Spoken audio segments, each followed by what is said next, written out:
Here's an oldie and a goodie. That's Republic, roughly after 337 in part 1.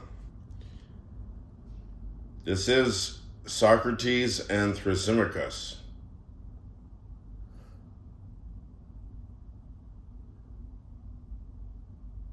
Listen then, he replied. He being Thrasymachus. I say that justice or right is simply what is in the interest of the stronger party.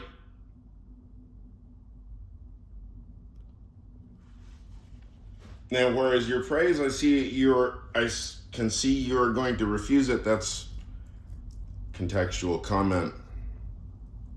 We don't follow that last bit. And here come the arguments. Drum roll.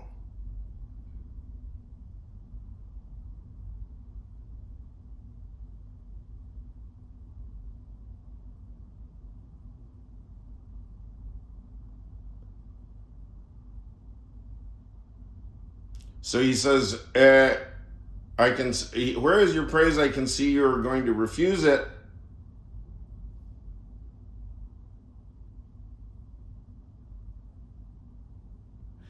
Socrates says, you shall have it when I understand what you mean, which at present I don't. Here we go. So the claim is, right is what's in the interest of the stronger party.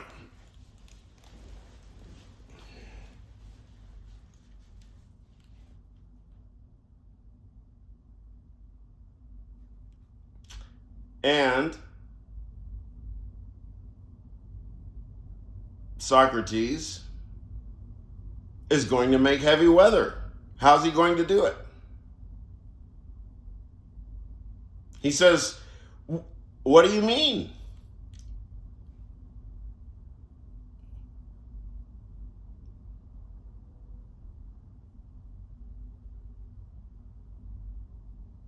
Justice or right is simply what is in the interest of the stronger party. Dear sir, what do you mean? What do you mean? It sounds very serious.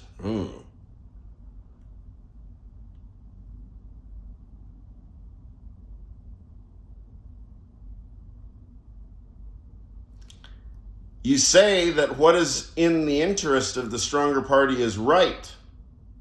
But what do you mean by interest? For instance, Polydamas, the athlete, is stronger than us. And it's in his interest to eat beef to keep fit.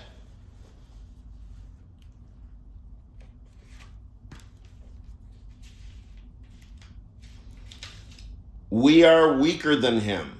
But you can't mean that the same diet is in our interest and so right for us. You're being tiresome, Socrates, he returned, and taking my definition in the sense most likely to damage it.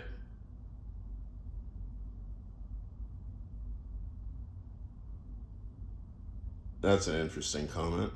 He already knows the sense that is most likely to damage his comment? His theory? I assure you I'm not, I said. You must explain your meaning more clearly.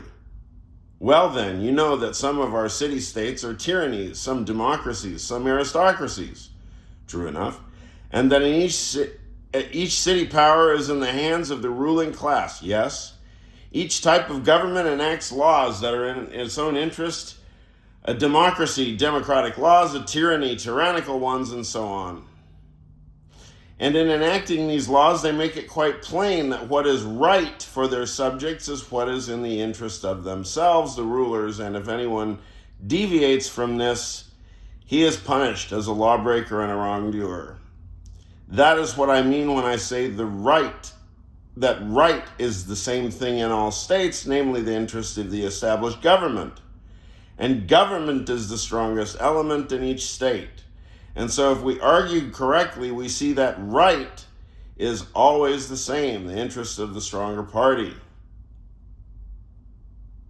So says Thrasymachus. Now, I said, I understand your meaning, and we must try to find out whether you are right or not. Your answer is that right is interest.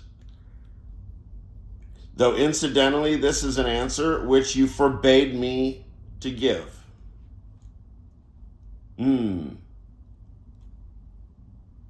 So now, what?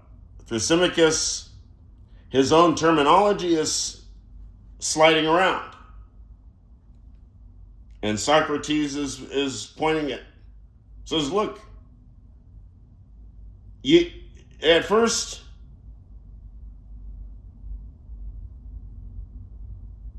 it goes one way and then it goes the other.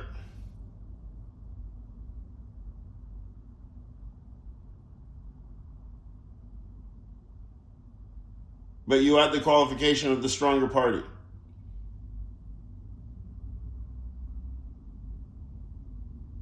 Your answer is that right is interest. Though incidentally, this is an answer which you forbade me to give, but you add the qualification of the stronger party.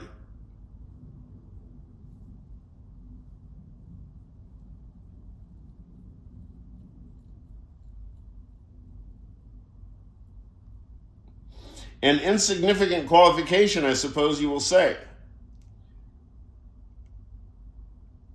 Its significance is not yet clear. What is clear is that we must consider whether what you say is true. For I quite agree that what is right is an interest. But you add that it is the interest of the stronger party. And that's what I don't know about and what we must consider. Go on, he said. Very well, said I. You say, do you not, that obedience to the ruling power is right? I do. And are those in power in the various states infallible or not? They are, of course, liable to make mistakes, he replied. When they proceed to make laws, then they may do the job well or badly. I suppose so. And if they do it well, the laws will be taken in their interest. And if they do it badly, they won't, I take it. I agree. But their subjects must act according to the laws they make. For that is what right is. Of course. Then according to your argument, it is right not only to do what is in the interest of the stronger party, but also the opposite. What do you mean? He says. My meaning is the same as yours, I think. Let us look at it more closely. Did we not agree that when ruling powers order their subjects to do something, they are sometimes mistaken about their own best interest, and yet that it is right for the subject to do what his ruler enjoins? I suppose we did. Then you must admit that it is right to do things that are not in the interest of the rulers who are the stronger party. That is, when the rulers mistakenly give orders that will harm them, and yet, so you say, it is right for their subjects to obey those orders. For surely, my dear Thrasymachus, in those circumstances it must follow that it is right to do the opposite of what you say is right, and in that the weaker are ordered to do what is against the interest of the stronger. A clear enough conclusion, exclaimed Polemarchus. No doubt, interrupted Cleitophon, if we are to take your word for it. It's not a question of my word, replied Polemarchus. Thrasymachus himself agrees that rulers sometimes give orders harmful to themselves, and that it is right for their subjects to obey them.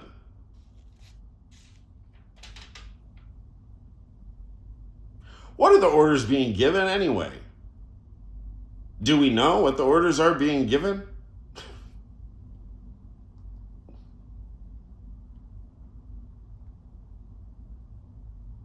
Is it even clear which orders are correct to obey in a regime that's operating wholly outside the law? Pardon my my commentary.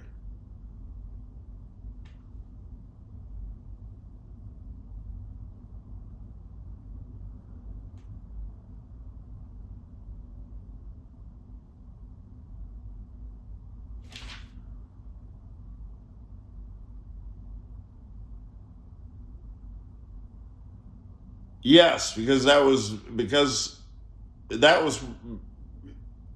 he asserted that it was right to obey the orders of the rulers, and that the interest of the stronger was right, Cleitophon. But having made both these assumptions, he went on to admit that the stronger sometimes gives orders which are not in their interest and which their weaker subjects obey. From which admission it follows that what is in the interest of the stronger is no more right than the reverse.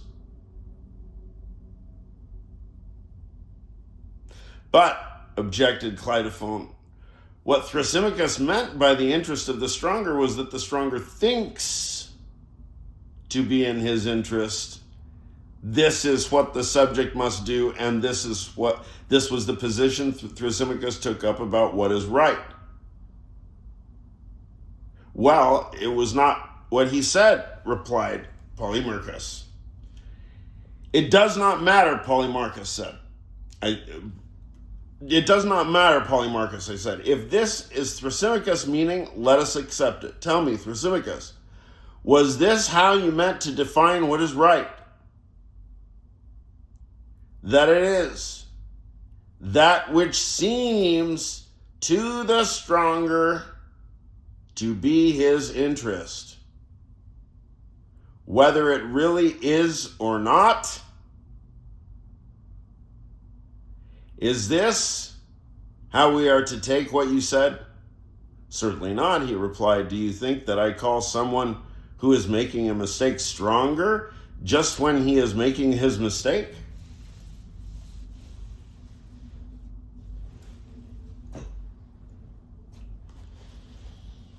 I thought I said that was what you meant when you agreed that rulers are not infallible, but sometimes make mistakes.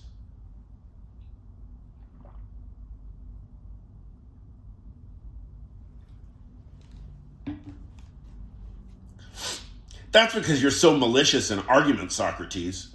Do you, for instance, call a man who has made a mistaken diagnosis a doctor by virtue of his mistake? Or when a mathematician makes a mistake in his calculations, do you call him a mathematician by virtue of his mistake and when he makes it? We use this form of words, of course, and talk of a doctor or a mathematician or a teacher making a mistake, but in fact, I think each of them, insofar as he is what we call him, is infallible. And so, to be precise, and precision is what you aim of, no skilled craftsman ever makes a mistake, for he makes his mistake because his knowledge fails him, and he is no longer a skilled craftsman.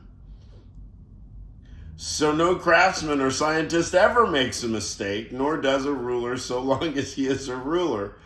Though it's true that in common parlance one may talk about the doctor or ruler making a mistake, and that's how you should take the answer I gave you just now. To be really precise, one must say that the ruler, insofar as he is a ruler, makes no mistake, and so infallibility enacts what is best for himself, which his subjects must perform. And so, as I said to begin with, right means the interest of the stronger party. Well, said I, so you think I'm malicious to you, Thrasymachus?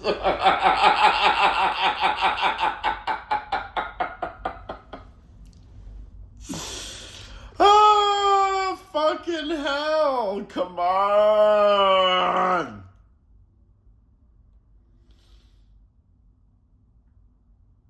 Right is the interest of the stronger party. Socrates versus Thrasymachus. Or